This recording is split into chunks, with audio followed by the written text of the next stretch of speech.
Protesters stormed and set fire to Paraguay's Congress on Friday after the Senate secretly voted for a constitutional amendment that would allow President Horacio Cartes to run for re-election.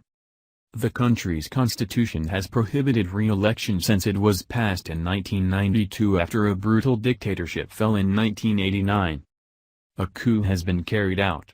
We will resist and we invite the people to resist with us, said Senator Desiree Mossi from the opposition Progressive Democratic Party.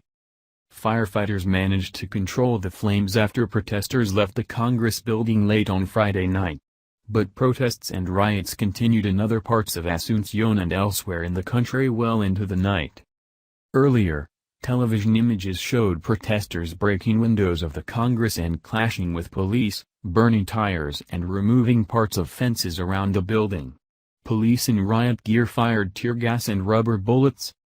Several politicians and journalists were injured, media reported, and Interior Minister Tadeo Rojas said several police were hurt. One member of the lower house of Congress, who had been participating in protests that afternoon, underwent surgery after being hit by rubber bullets.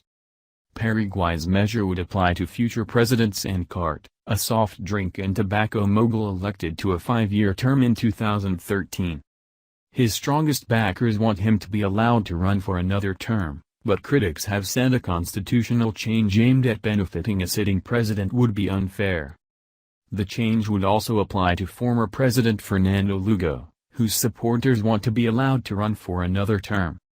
Congress ousted Lugo in 2012, saying he had failed in his duty to maintain social order following a bloody land eviction.